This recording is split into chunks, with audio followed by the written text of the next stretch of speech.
বিখ্যাত পরিচালকের মেয়ে হয়েও জীবনটা সোজা পথে চলেনি। নানান ঘাত প্রতিঘাতের মধ্য দিয়েই যেতে হয়েছে তাকে। প্রথম স্বামীর সঙ্গে বিচ্ছেদ, তারপর বাবার মৃত্যু, তারপর মায়ের চলে যাওয়া এবং দ্বিতীয় স্বামীরও অকাল প্রয়াণ। তারপর হারিয়েছেন নিজের ছোট ভাইকে। জীবন যেন বারে বারে খুব দ্রুতই সব কিছু কেড়ে নিয়েছে তাঁর। তবুও জীবনের প্রতি কোনো আক্ষেপ নেই চুমকি চৌধুরীর। 1990 সালে বাবা অঞ্জন চৌধুরী পরিচালিত হীরক জয়ন্তী ছবিতে অভিনয় করে চলচ্চিত্র দুনিয়ায় পা রাখেন চুমকি। অভাগিনী ছবি দিয়ে খুব তাড়াতাড়ি জনপ্রিয়তাও পেয়ে যান।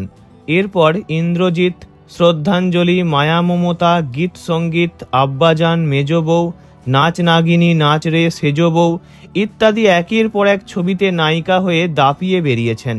মুখরা মেয়ের ভূমিকায় চুমকি চৌধুরী অতুলনীয়া।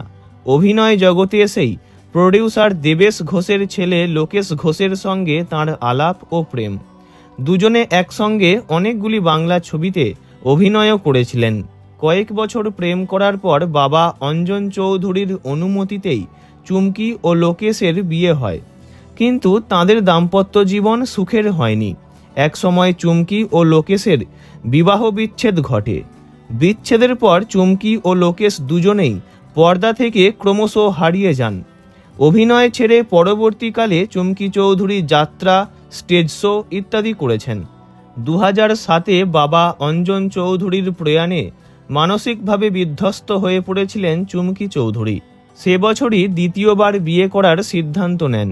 বিয়ে করেন চিত্রনাট্যকার পরিচালক সজল ভট্টাচার্যকে।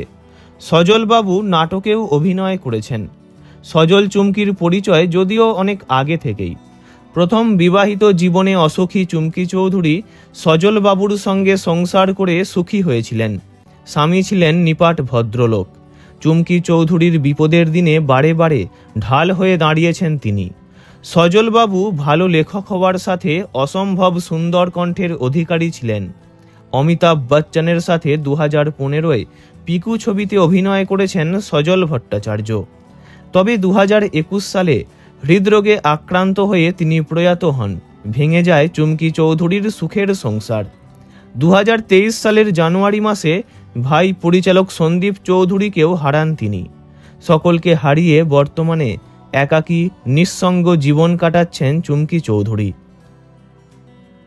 ভিডিওটি ভালো লাগলে লাইক করবেন, অন্য কারোর বিষয়ে জানতে কমেন্ট করবেন, আর এমনই সব ভিডিও পেতে চ্যানেলটি অবশ্যই সাবস্ক্রাইব করবেন।